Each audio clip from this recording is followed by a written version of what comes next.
Daily Horoscope June 2, 2024. Mag-umpisa tayo kay Aries.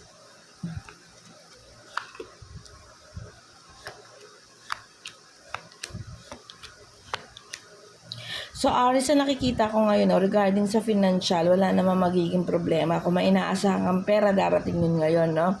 May tamang balanse naman daw. Although nakita ko, yung Wheel of Fortune ay nakabaligtad. So, ibig sabihin, kapag nakabaligtad sa Wheel of Fortune, hindi sa'yo naaayon sa universe, no? May mga sigalot sa mga plano natin ngayon. Pero alam ko naman na patuloy ka pa rin lalaban at gagawa ng lahat ng paraan para maging maayos lahat yung araw mo today. Para naman kay Taurus.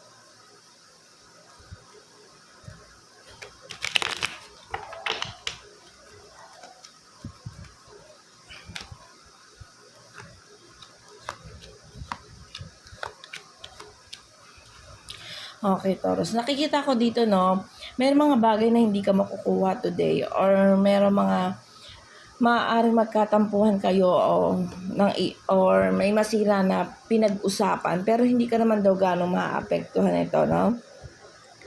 Na kahit na nakikita ko dito na walang guidance ka ng universe today, tuloy-tuloy pa rin naman ang agos ng buhay natin ngayon, Taurus, no? Hindi naman tayo masyado maapektuhan sa mga bagay-bagay, no? Makukuha mo naman daw yung tamang justice, sabi ngayon. So, ibig sabihin maganda ang flow ng araw natin today. Kahit na may mga dumadaan na sigalot, parang hindi mo siya ganong papansinin. Para naman kay Gemini.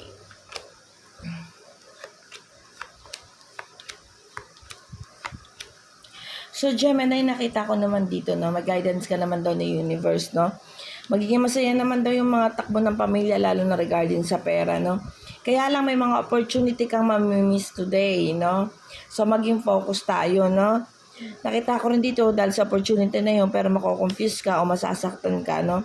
Mag-ingat din sa mga taong nakapaligid sa atin today, Gemini, no? Maaring mapagsimulan kasi ng gulo yung conflict na hindi mo pagtanggap ng opportunity. Baka may magtampo o may magalit. But anyway, Gemini, wala naman daw masisira sa mga pinagpaguran mo, no? Or kung mga nag-apply ka naman trabaho, makukuha mo naman yon. Magiging maayos din naman, yun lang talaga. May mga taong magiging conflict today, so mag-iingat tayo ngayon, Gemini, no? Cancer, para naman kay Cancer.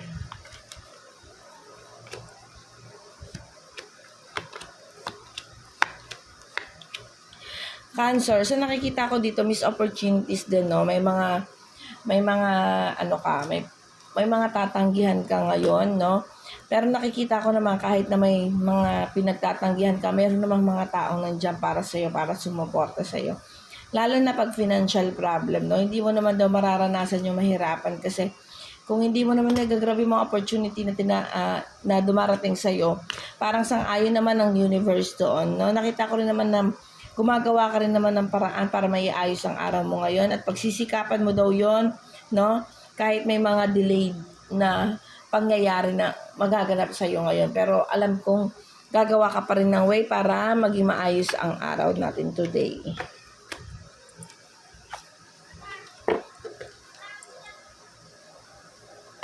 Para naman kay Leo,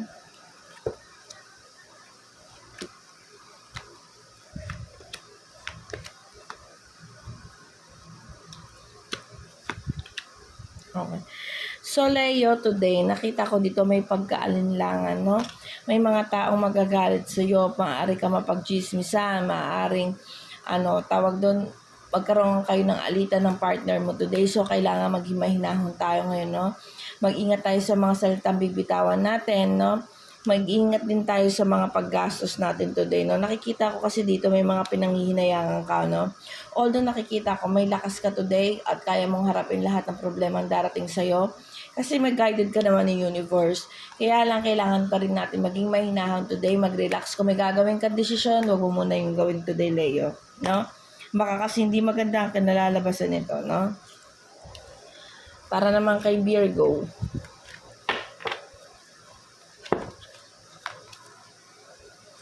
Wheel of Fortune na nakabalik. Okay. So, nakita ko dito, Virgo, hindi naka-align sa'yo ang araw na to, no? Kay universe, no? Hindi naka-align si universe ngayon, pero pilit mo naman binabalanse yung mga bagay-bagay, no? Nakita ko rin dito na handa ka mag-sacrifice at nakita ko naman dito yung pagkilos at paggalaw mo. So, ibig sabihin, kahit na hindi naka-align kay universe ang araw mo na ito, magiging maganda pa rin doon dahil sa pagsusumikap mo, no? Ayun ang nilalabas dito, no?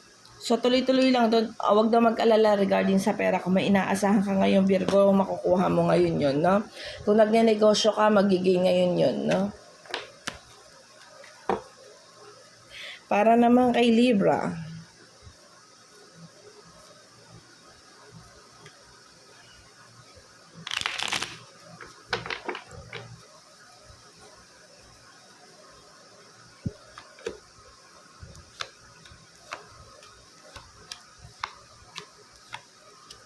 Okay. So, Libra, nakikita ko ngayon, no, kung binabalak mong lumayo, ay ito daw ay hindi daw makakabuti sa iyo. No? Kung may naplano mong lumabas o gumala or something, sabi dito hindi daw makakabuti sa iyo kasi wala daw guidance ng universe. Then nakikita ko rin naman dito na na hindi ka masasaktan kung ano man sugalot na mangyayari dito ngayong araw na to. No? Kasi nakikita ko yung strength or yung kalakasan mo ang nangunguna today. Ibig sabihin, ano man ang dumating sa atin ngayon, makakayanan natin to at masusolusyonan natin ng tama, no? Maganda naman yung takbo ng universe kahit na maganda naman takbo ng baraha kahit na alam ko may pag-aalinlangan ka sa mga bagay-bagay kasi nakikita ko naman kumikilos ka para maiayos lahat ng magiging problema today, no? Para naman kay Scorpio.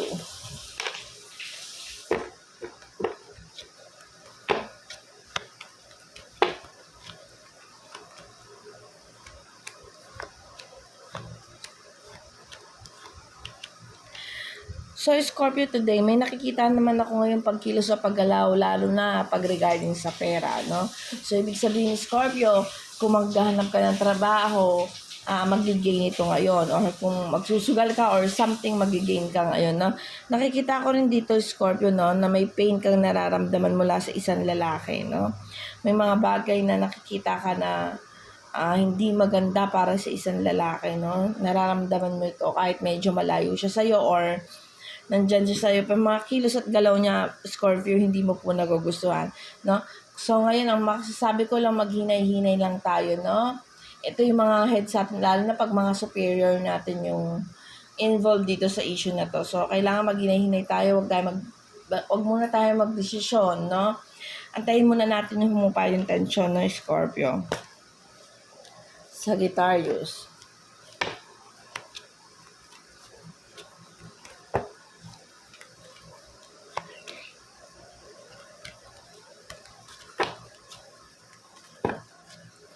Para kay Sagittarius.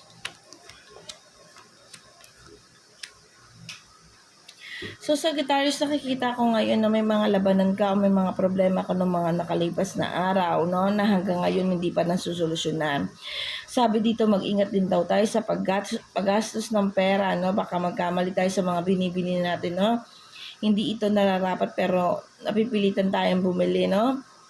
Or gustuhin man nating bumili. Nakikita ko rin dito may mga losses ka o mayroon mga pakakawalan ng mga oportunidad, no? So, nakikita ko dito, kailangan tayo mag-stay, mag-slow, no? Na pagdedesisyon o mga gagawin natin ngayon, no?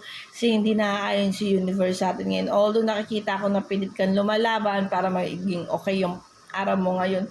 Pero nakikita ko ngayon kasi parang hindi maganda yung dalaw ng card. So, kailangan Sagittarius, mag-slow tayo ngayon na huwag tayo basta-basta mag-desisyon. Mag-ingat sa mga salitang sinasabi, ganun. Baka maging balik ito sa'yo, no? Para naman kay Aquarius.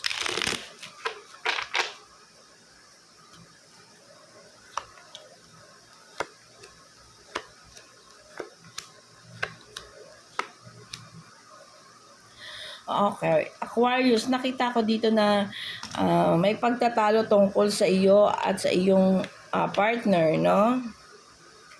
Pero nakikita ko naman magkakaroon ng magandang relasyon yung relasyon, sagot dun sa pagtatalo na yun kasi magkakaroon naman ng pagbibigayan, no? Nakikita ko rin naman dito na makukuha mo naman yung mga gusto mo today o kung may mga balak kang gawin, no? Kaso nakikita ko rin dito yung ano no, pangunguna, pagiging makamundo sa mga katulad ng sugal, babae, mga gano'n, no? So iwasan daw muna natin yun, no? Capricorn. Iwasan daw muna natin yung mga gano'n, no? Para maging maayos ang dalaw na yung araw natin, no?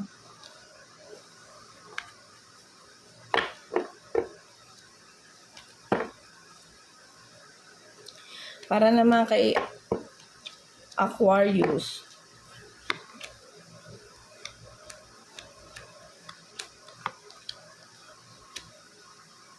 So Aquarius, may blessing naman daw tayo ni universe, no? Naka-align tayo, nakabalanse naman daw lahat, no? Regarding sa pera, magiging maayos na naman daw ang takbo ng kaperahan natin, no? Kung binabalak mo maghanap ng trabaho, go mo lang. Kung nagnenegosyo ka, alam ko magigain ito, no? Mag-ingat nga lang tayo sa mga taong nakapaligid sa atin, no? Baka mapagchismisan tayo o may mga taong mag-betrayal sa atin, no?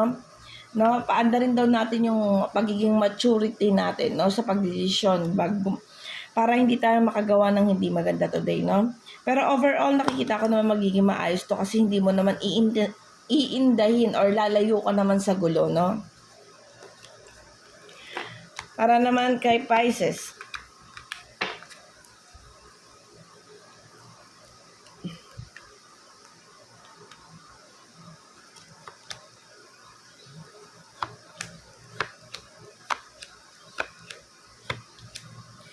So Pisces, nakita ko dito nakahangka, no? Ibig sabihin may mga bagay ka pang hindi natatapos, no?